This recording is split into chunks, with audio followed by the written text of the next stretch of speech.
really interesting. Muito obrigado, Miriam. Foi muito interessante ouvir as suas recomendações. E eu vejo que o Rafael tomou notas. Portanto, terá algo a acrescentar no relatório. Carolina de Mouro Campos, coordenadora de gênero para Instituto Cordilheira. Carolina, já nos conhecemos. Muito obrigado por estar conosco. Tem a palavra. Boa tarde a todas e todos. Eu queria agradecer à presidente, ao relator, a todas as pessoas que estão aqui, as organizações da Europa que têm trabalhado com esse tema e apoiado as organizações da América Latina nos seus desafios, que são enormes. Eu sou agricultora, agroecológica, jornalista e tenho um histórico na defesa da água. A gente entende que a água é um direito humano essencial à vida, é o princípio de tudo. E a gente está aqui hoje porque a história de Brumadinho, pela magnitude e da violência que aconteceu, está retratada num filme que se chama A Ilusão da Abundância, que inclusive vai ser transmitido aqui na próxima quarta-feira, às 17h30.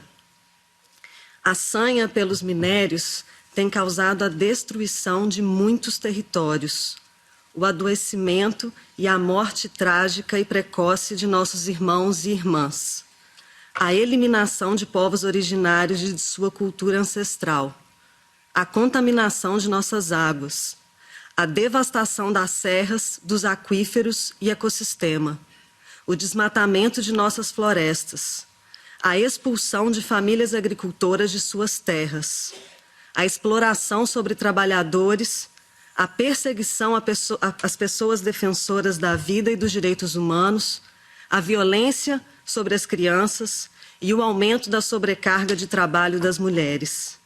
Tem trazido a sede e a fome para os povos do campo e da cidade, o colapso climático em todo o planeta, o medo e a insegurança sobre o futuro desta e das próximas gerações. E esse contexto precisa mudar agora. Se vocês estão aqui discutindo uma diretriz de devida diligência que busca um equilíbrio, vocês têm que considerar o tanto que a situação está desequilibrada.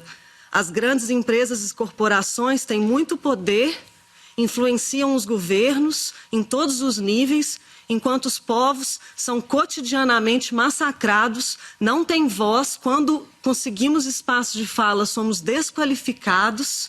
Então, é preciso partir como base que o que vocês estão tentando equilibrar já está muito desequilibrado, onde muito poucos ganham muito e a grande maioria sofre demais.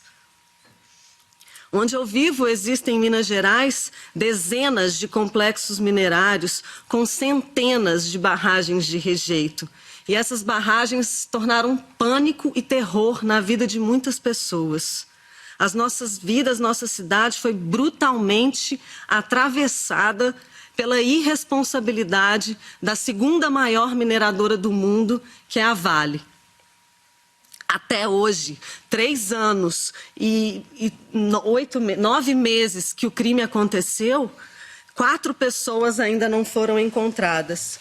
A gente faz aqui uma homenagem a essas pessoas e faço um exercício. Peço que vocês tentem imaginar o que é ver um filho, um marido, uma esposa que sai para trabalhar numa grande empresa famosa e que volta em pedaços.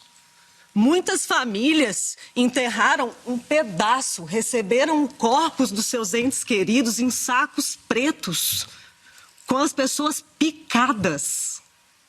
É muito triste, é muito grave. E vocês vão ouvir os interesses das empresas, vocês têm que considerar o que nós passamos lá. Essas famílias que do dia para a noite perderam as pessoas dessa forma brutal. Elas falam todos os dias 25, que foi o dia do rompimento da barragem, os familiares das vítimas fazem um ato em Brumadinho e falam: dói demais o jeito que vocês foram embora.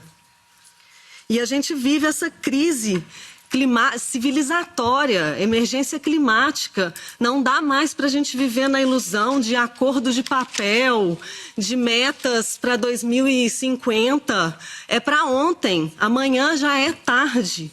A gente não pode mais perder tempo com isso, não temos essa possibilidade. E agora vem aí a transição energética, né? Que chama muita preocupação nossa por conta de uma demanda, por um apetite global por novos minerais que vão ser usados em tecnologias limpas. Isso vai demandar grandes quantidades de cobre, de lítio, de cobalto para essas tecnologias descarbonizadas. E a gente não pode mais continuar com essas falsas soluções. A Vale é uma empresa com emissões gigantescas. Um recente relatório diz que a Vale é a maior emissora de carbono do mundo entre 25 grandes empresas que foram analisadas de diversos setores produtivos. Depois disso tudo, a gente ainda vive um contexto de impunidade e de falta de reparação. Teve um acordo de reparação, mas essa reparação ela é midiática, ela é performática e o crime se renova a cada dia. A gente segue convivendo com mais violações de direitos e mais contaminação. As pessoas estão se descobrindo com contaminação por metais pesados e desenvolvendo uma série de doenças e o sistema público de saúde não consegue dar resposta. Então, a gente faz um apelo para vocês avaliarem de maneira criteriosa o envolvimento das empresas aqui do Norte Global e dos governos em toda a cadeia de valor das matérias-primas consumidas. Não comprar e não financiar empresas que violam direitos, que colocam em risco a segurança hídrica e que contribuem para o agravamento da crise climática. Também conclamamos a criar legislação sólida, com restrições fortes para esses projetos que violam direitos e que façam campanhas em defesa das pessoas defensoras dos direitos humanos e da natureza. É absolutamente fundamental implementar e garantir medidas vinculantes de responsabilização e de devida diligência em direitos humanos em toda a cadeia de valor do extrativismo predatório. E para nós, a mineração é uma das mais fortes expressões do patriarcado no mundo, porque de maneira violenta e sem permissão, a mineração entra no ventre da terra, explode e fere de maneira irrecuperável o corpo da nossa casa comum. Sem feminismo, não haverá justiça social nem justiça climática. Muito obrigada. Thank you. I give now the... Muito obrigado.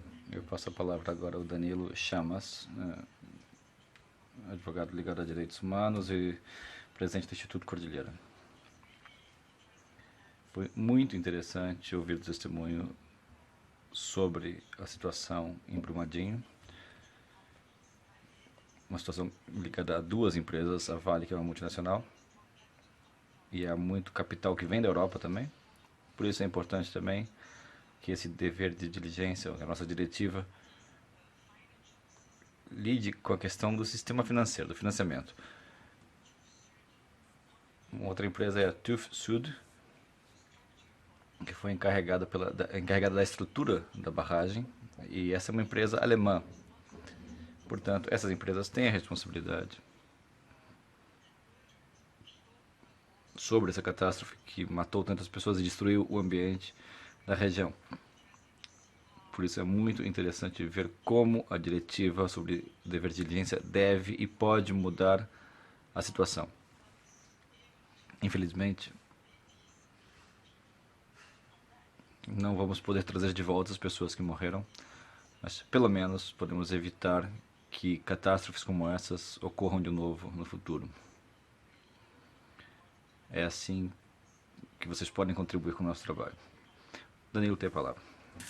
Boa tarde a todos. Eu também agradeço muito o convite por parte da comissão. Saúdo a presidente, o relator e todos os demais que se manifestaram e também as organizações europeias que nos apoiam. Eu sou Danilo Chamas, advogado, defensor dos direitos humanos e, por isso, muito honrado por participar de uma sessão da Comissão de Direitos Humanos aqui do Parlamento. Nós viemos de Minas Gerais, no Brasil, uma zona que tem sido devastada pela irresponsabilidade corporativa com o apoio do Estado. E recebemos pedidos expressos de nossos colegas do Instituto Cordilheira e também da organização parceira Avabrum, Associação dos Familiares das Vítimas Fatais, para que falássemos também por eles aqui, as vítimas fatais da tragédia de Brumadinho já mencionada. Nós estamos bastante atentos ao processo, né, que está sendo discutido aqui nessa casa, a proposta para essa diretiva, já há alguns anos, né, e temos algumas preocupações. Como já foi falado também, uma das maiores preocupações nossas é a impunidade em situações de graves violações de direitos humanos perpetradas por empresas. Acolhemos com satisfação a proposta de uma diretiva sobre a diligência devida das empresas em matéria de direitos humanos e meio ambiente e pensamos que a proposta atual pode ser melhorada em alguns pontos para contemplar algumas preocupações, né, em função de prevenir eficazmente os danos e garantir que as vítimas tenham acesso a um recurso judicial efetivo. Por isso, até repetindo algumas das colocações já feitas, nós sugerimos, então, ampliar a definição de danos no anexo correspondente para incluir, por exemplo, né, afetação ao direito à saúde por rejeitos tóxicos, também ampliar o alcance da cadeia de valor, sem dúvida, né? Nós estamos ali no início, também como já foi comentado, da cadeia, e é importante que ela chegue até lá. Reforçar, né, as disposições sobre responsabilidade civil e acesso à justiça, então a questão do ônus, da reversão do ônus da prova, né, que deve recair sobre a empresa, dada a hipossuficiência técnica das vítimas para produzir a prova. O reconhecimento e o respeito à legitimidade das organizações independentes sem fins lucrativos para representar as vítimas, isso também é importante. Também conclamamos por referências específicas às pessoas defensoras de direitos humanos e da natureza, que necessitam garantias de proteção, né? Nós estamos em um país que mais persegue e mata defensores e defensoras, e é muito importante o trabalho dessas pessoas. A diretiva também deve outorgar à perspectiva das partes interessadas o papel e o peso que ela merece. Então, falando aqui em consulta significativa, obrigatória dos trabalhadores, sindicatos, comunidades locais, as pessoas defensoras e outras partes relevantes. Também temos preocupação com o papel dos auditores, como foi bem mencionado por Miriam. E, por fim, agradecemos, então, vamos esperar e acompanhar ansiosamente os debates. E o que não queremos é que outras pessoas passem pelo que passamos em Brumadinho e em outras regiões atingidas pela mineração no Brasil e em outras partes do mundo. Muito obrigado. Thank you very much, and I give now. Muito obrigado. Eu passo a palavra agora a Richard Gardiner.